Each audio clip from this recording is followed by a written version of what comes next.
Hello दोस्तों, स्वागत है आप सभी का कीर्तिमान फ्यूचर क्लासेज में। दोस्तों, आज से हम आरआरबी एनटीपीसी 2024 को टारगेट करते हुए प्रीवियस ईयर एग्जाम में जो भी इम्पॉर्टेंट क्वेश्चन पूछे गए हैं उनकी सीरीज को आज से हम कंटिन्यू करेंगे। जैसे हमने आरआरबी एनटीपीसी 2020 में जो भी इम्पॉर्टेंट क्वेश्चन पूछे गए हैं, जैसे हमने सेट लिया है 28/12/2020 का फर्स्ट शिफ्ट का हमने क्वेश्चन का सेट लिया है, इसको चलेंगे सॉल्व करेंगे। सारे क्वेश्चन इंपॉर्टेंट हैं तो बिल्कुल ध्यान से बने रहिएगा और सीखेंगे। ठीक है, चलिए अब ये जो सीरीज है अब ये रेगुलर बेसिस पर आती रहेगी। चलिए, जैसे क्वेश्चन है, एक संख्या में 40% की वृद्धि की जाती है और उसके बाद 40% की कमी की जाती है। संख्या में शुद्ध परिवर्तन ज्ञात कीजिए। संख्या में क्या परिवर्तन होगा, इसको हम फार्मूले के बेस पर करेंगे। चलिए देखिए, फार्मूला होता है x plus Y plus X Y upon 100%। ठीक है, ये फार्मूला है। जहां वृद्धि होगी वहां हम प्लस लिखेंगे, जहां कमी होगी वहां माइनस लिखेंगे। ठीक है, तो 40% की वृद्धि हो रही है तो प्लस हो जाएगा और माइनस y क्या है, y की वैल्यू देखिए 40% की कमी हो रही है तो -40 प्लस x की वैल्यू प्लस में 40 और y की वैल्यू माइनस में 40 अपान का 100 और परसेंट। इतने परसेंट की नेट वृद्धि या कमी होगी। Plus minus cancel, minus plus minus 4 4 जा 16 और 00 अपान 100 1212%। ठीक है, यहाँ से क्या आएगा -16% की क्या होगी, डिक्रीमेंट होगी, कमी होगी। जो यहाँ माइनस है वो कमी या वृद्धि को दर्शाता है, तो माइनस मतलब डिक्रीमेंट होगा। ठीक है, डिक्रीमेंट होगा 16% का, यानी ऑप्शन नंबर डी इस क्वेश्चन का राइट आंसर होगा। चलिए नेक्स्ट क्वेश्चन देखते हैं। अगला क्वेश्चन है, वह सबसे बड़ी से बड़ी संख्या बताइए जिससे 150, 260 और 315 को विभाजित करने पर क्रमशः 5, 10 और 20 शेषफल बचे। देखिए, कोई संख्या है 150, दूसरी 260, तीसरी 315 में किसी बड़ी से बड़ी संख्या से भाग दिया जाता है तो शेषफल बचता है 5। जो शेषफल बचता है पहले ही हम उसे माइनस कर लेते हैं। ठीक है, तो 150 वह बड़ी से बड़ी संख्या हो जाएगा। अगले में 10 शेषफल बचता है तो 250 है वह संख्या। ठीक है, 15 शेषफल बचता है, 15 माइनस कर लेंगे 300। तो बताना है कि वह बड़ी से बड़ी संख्या कौन सी होगी। जब भी बड़ी से बड़ी बोला जाएगा तो आपको निकालना होगा HCF। ठीक है, बड़ी से बड़ी संख्या तो निकालेंगे HCF। तो यहाँ से 50, 250 और 300 का HCF निकालेंगे। तो देखिए, HCF मतलब सबसे बड़ी संख्या। 75 से ये कैंसिल हो जाएगा। ठीक है, और ये भी कैंसिल हो जाएगा, लेकिन ये कैंसिल नहीं होगा तो 75 HCF नहीं हो सकता है। 25 से सारे कैंसिल हो जाएंगे। ठीक है, 10 से भी सारे कैंसिल हो जाएंगे। 50 से भी सारे कैंसिल हो जाएंगे। ठीक है, 50 से 3 टाइम में, 50 से 5 टाइम में और 50 से कितने टाइम में, 6 टाइम में। ठीक है, कैंसिल हो जाएंगे। लेकिन ना तो ये बड़ी है ना ये ही बड़ी है, सबसे बड़ी 50 है तो यही 50 ही सबसे बड़ी से बड़ी संख्या होगी, यानी ऑप्शन नंबर डी इस क्वेश्चन का करेक्ट आंसर। वैसे भी आप देखते तो 150, 250 और 300 का अगर आप HCF निकालते तो HCF आता 50, तो ये 50 क्या होगा, करेक्ट आंसर होगा। ठीक,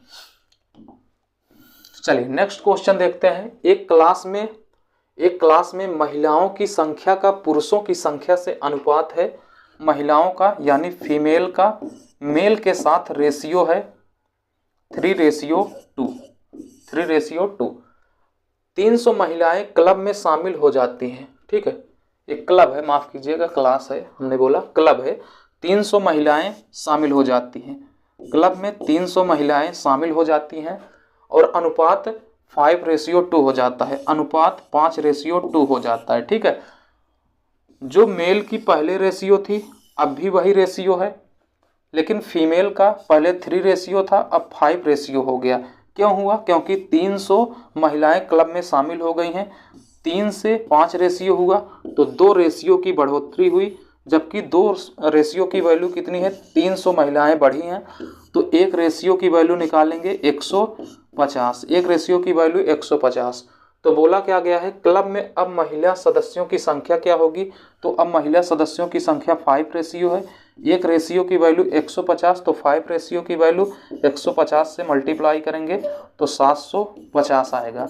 ठीक है, 750 महिलाएं होंगी अब क्लब में, यानी ऑप्शन नंबर बी इस क्वेश्चन का करेक्ट आंसर। ठीक, चलिए अगला क्वेश्चन देखते हैं। अगला क्वेश्चन है 5 sin 14 degree 6 76 degree 3 cot 15 degree multiply by cot 75 degree plus 2 tan 45 degree. आसान है।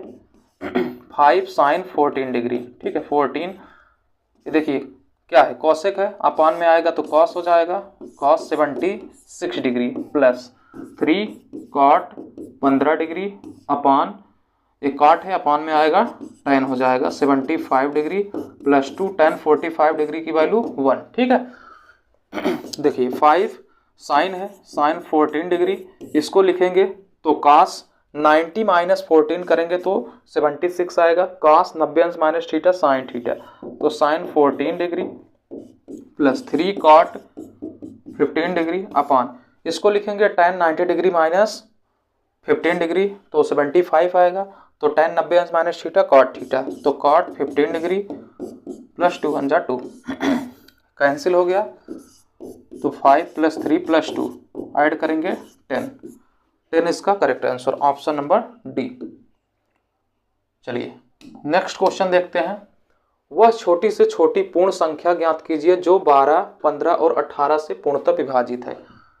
12 से भी पूर्णतः विभाजित है, 15 से भी और 18 से भी छोटी से छोटी संख्या। जब भी छोटी से छोटी संख्या बोलेगा तो आपको एलसीएम निकालना होगा, बड़ी से बड़ी बोलेगा एचसीएफ, तो एलसीएम निकालेंगे।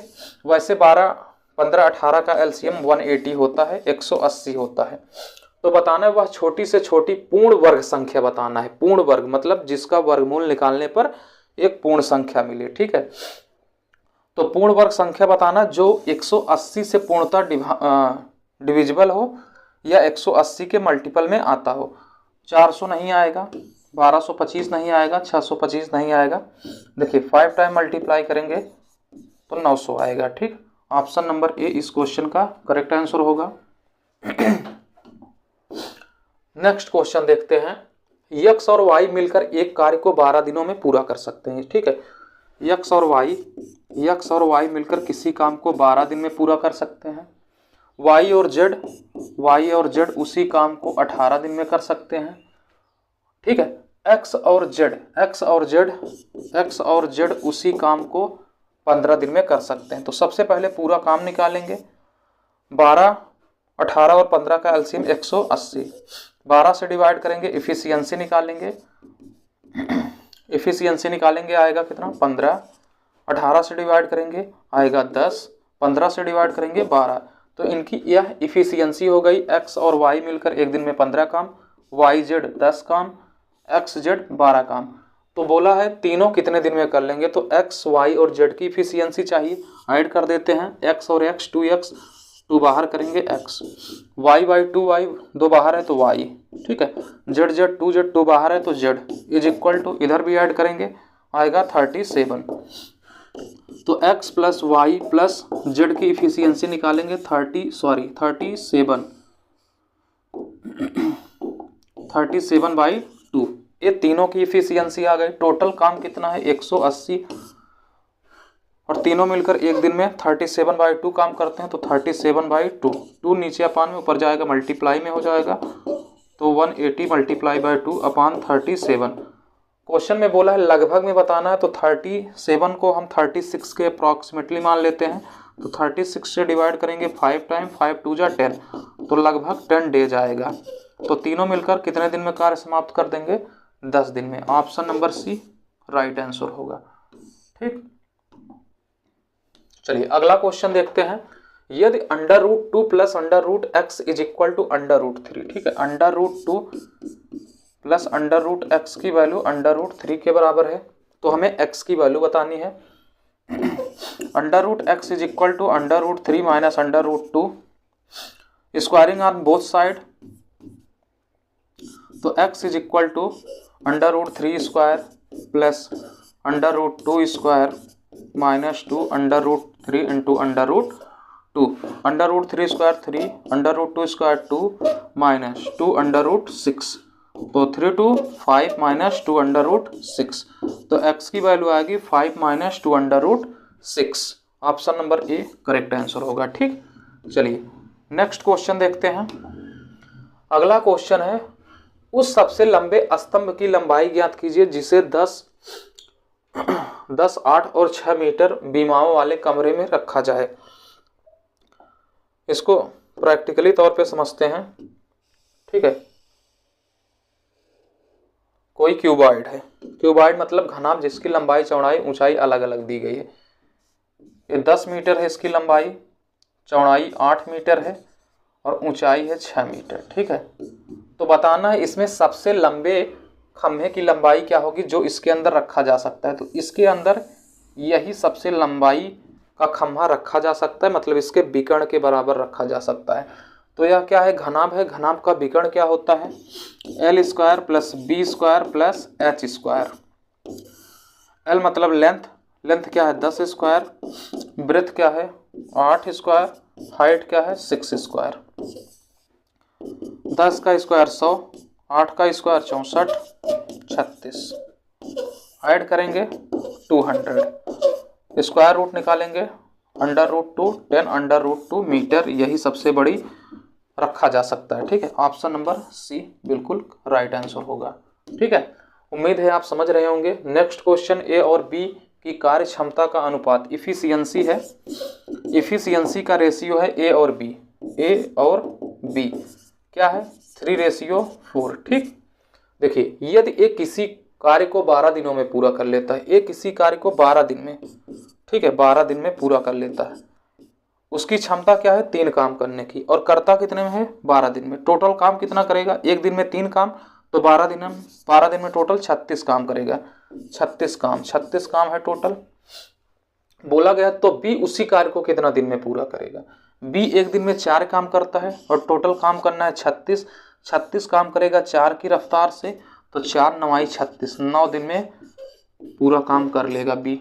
ठीक, option number B correct answer होगा। उम्मीद है आप समझ रहे होंगे। सारे क्वेश्चन बिल्कुल इजी है, प्रीवियस ईयर एग्जाम में पूछा गया है 28/12/2020 का फर्स्ट शिफ्ट में।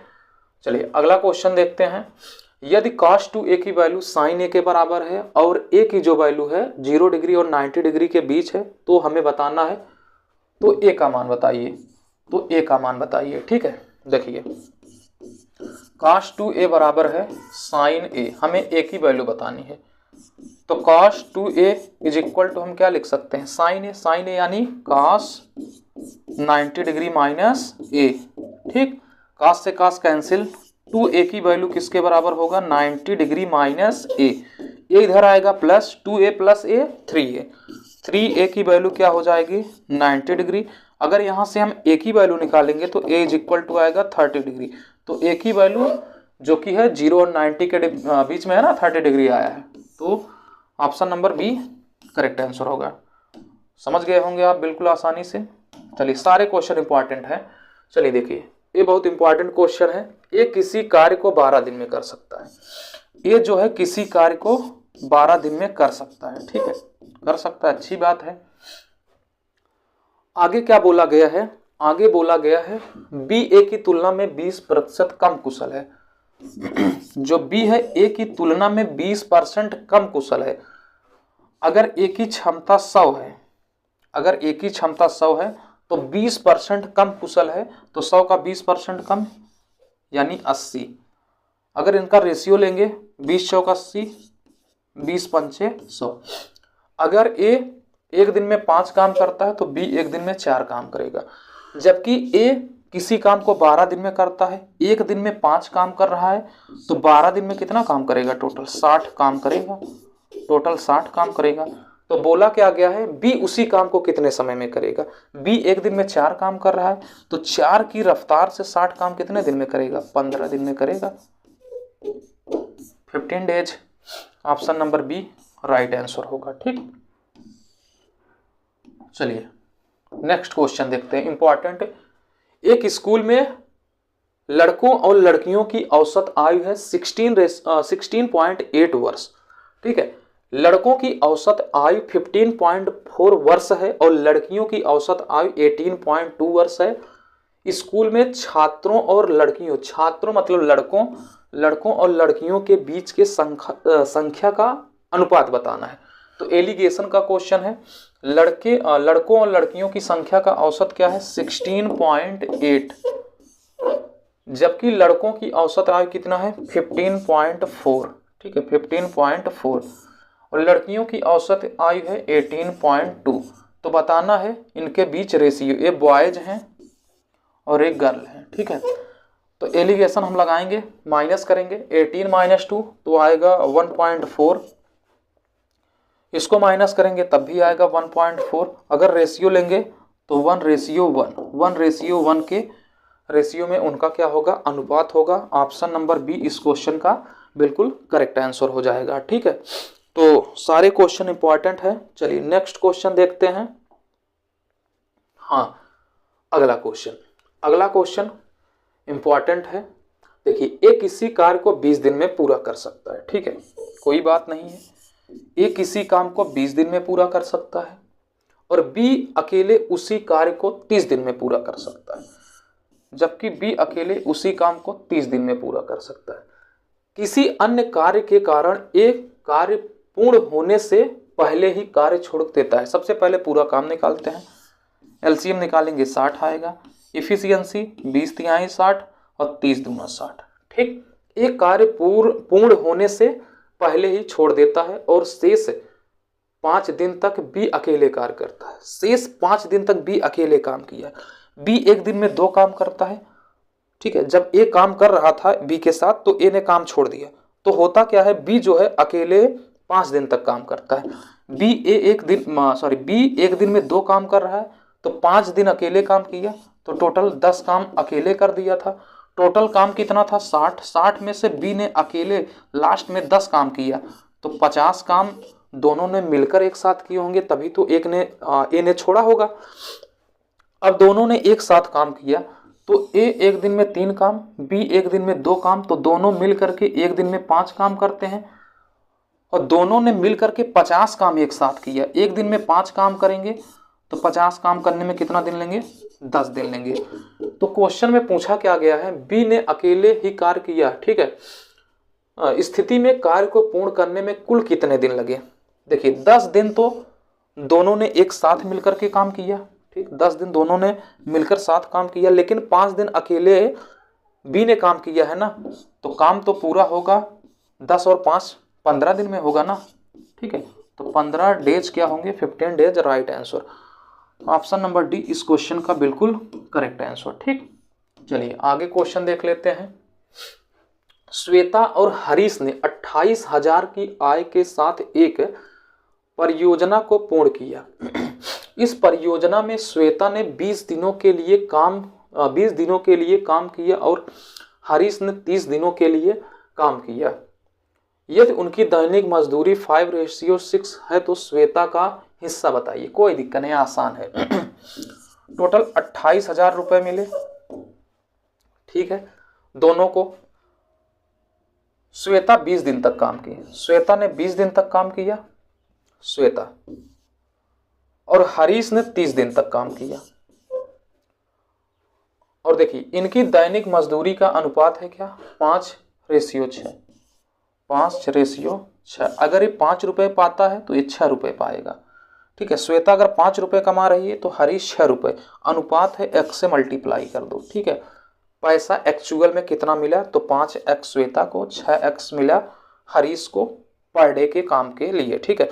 तो कितने दिन तक काम किया, 20 दिन में, तो 20 दिन का कितना मिलेगा बताइए, 100x रुपए मिले, प्लस इसको कितना मिलेगा 180x, और टोटल पैसा कितना था 2800 था, तो सॉरी 28,000 था, ठीक है।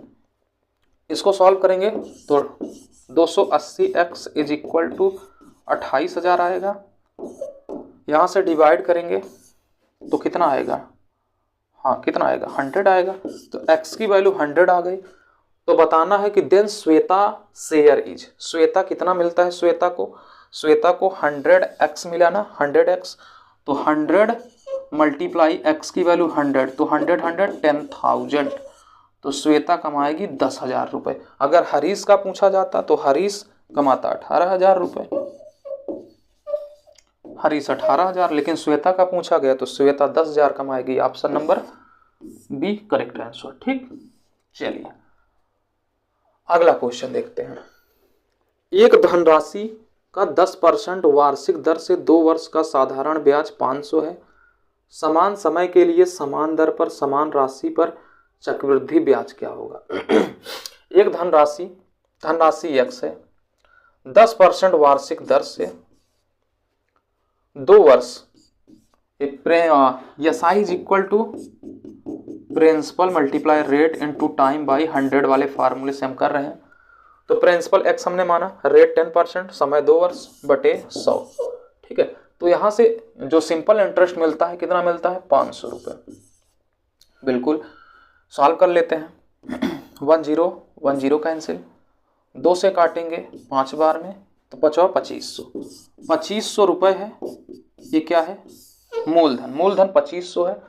तो बताना है कि समान दर और समान समय के लिए चक्रवृद्धि ब्याज क्या होगा। बिल्कुल आसान सा क्वेश्चन है। रेट क्या है? 10%। 10% को अगर फ्रैक्शन में हम चेंज करें तो क्या होगा? 1/10। अगर 10 रुपये मूलधन था तो अगले वर्ष 11 हो जा रहा है। 10 था तो अगले वर्ष 11, 10 प्लस 1, ठीक है 11। 10 का देखिए 10 का 10%, 1 की क्या होगी? वृद्धि होगी। अगर 10 था तो 11 हो जा रहा है पहले वर्ष, 10 था तो 11 हो जा रहा है। मल्टीप्लाई कर देंगे तो 10 10 100, यहाँ मल्टीप्लाई करेंगे 121। अगर 100 था, अगर जो मूलधन था 100 था तो जो इंटरेस्ट हो रहा है, इंटरेस्ट यानी चक्रवृद्धि ब्याज 121, तो 100 का जो वैल्यू है कितना है? मूलधन जो है 2500 है, तो 1212, तो 1 की जो वैल्यू आएगी कितना आएगी? 25। लेकिन यहाँ जो है कितना आया है?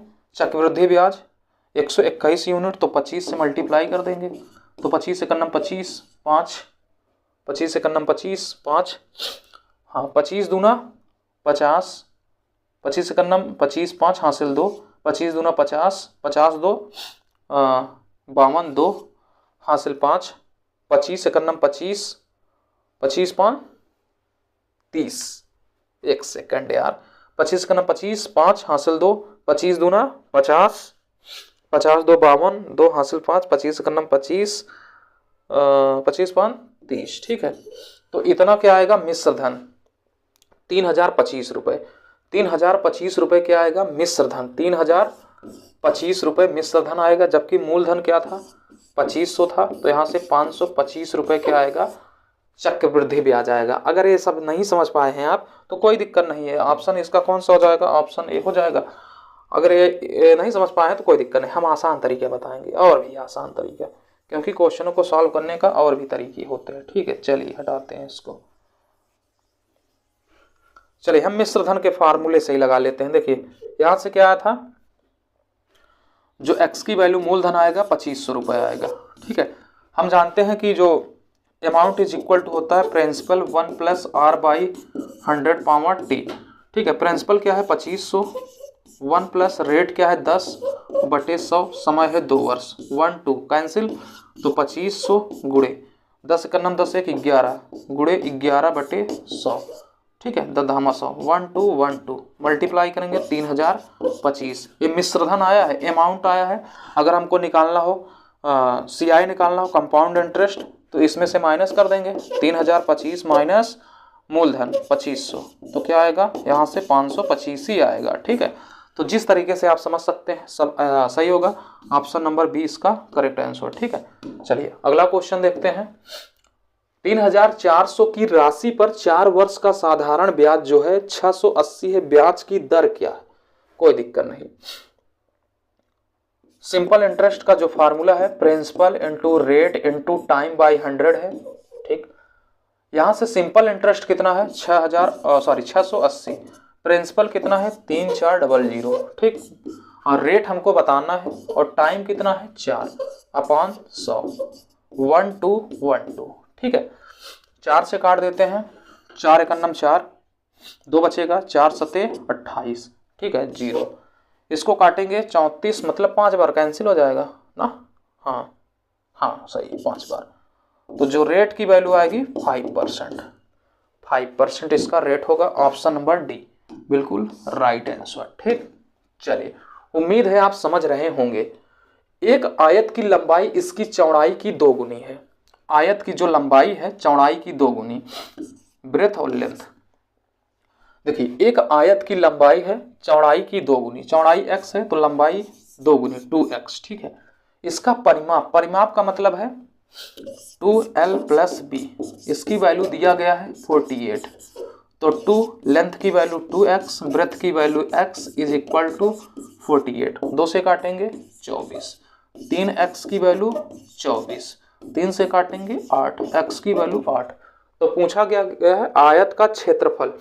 लेंथ की वैल्यू क्या होगा, 8 2 जा 16, ब्रेथ की वैल्यू 8। तो बताना है क्षेत्रफल। तो area is equal to formula होता है length into breadth.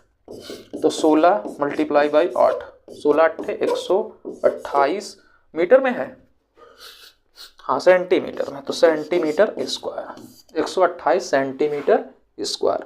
Option number C बिल्कुल करेक्ट आंसर।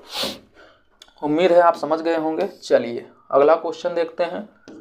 हाँ एक सिलेंडर है, चलिए सबसे पहले हम सिलेंडर ही बनाते हैं।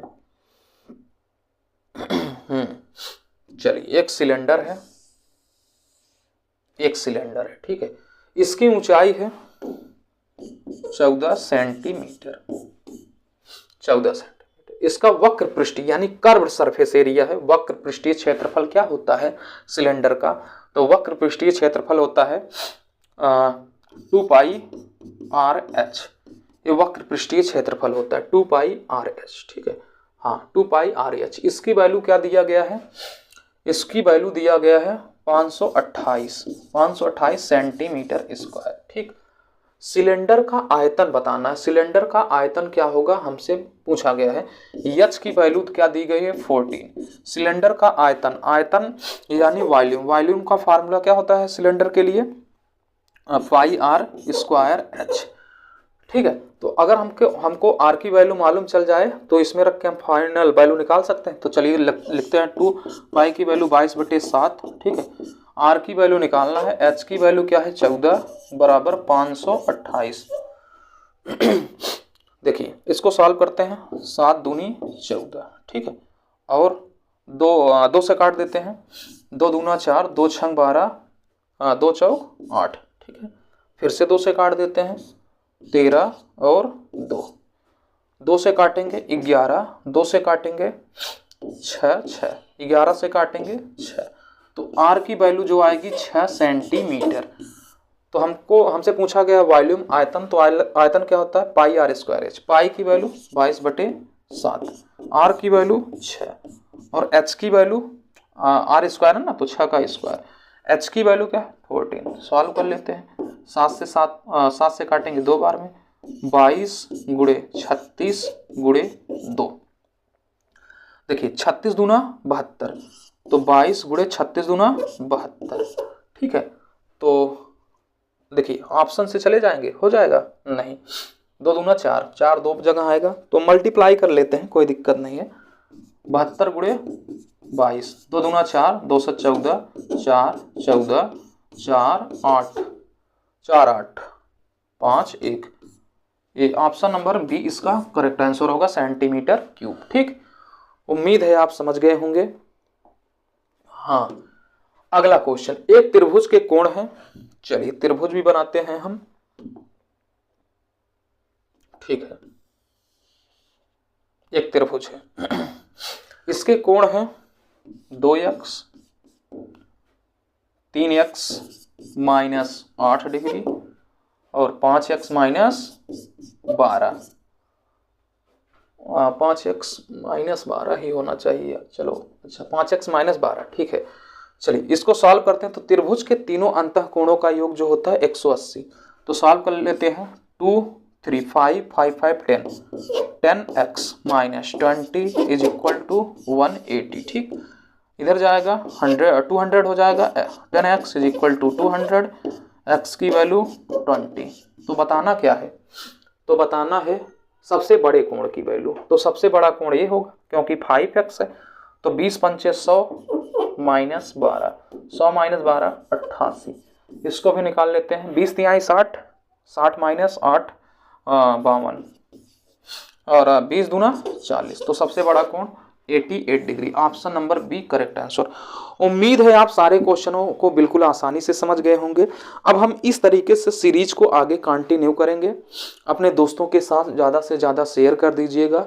इस तरीके से क्वेश्चन आप सॉल्व करेंगे, प्रैक्टिस को बेहतर करेंगे, आपका सिलेक्शन पक्का है, कोई नहीं रोक सकता है। उम्मीद है आप सारे क्वेश्चनों को समझ गए होंगे। अपने दोस्तों के साथ ज़्यादा से ज़्यादा शेयर कीजिएगा। चलिए हम मिलेंगे अगला टेस्ट प्रीवियस ईयर एग्जाम का पेपर लेकर। तब तक के लिए टेक केयर। आप अपना ध्यान रखें और रेगुलर बेसिस पर तैयारी करते रहें। जय हिंद, जय भारत।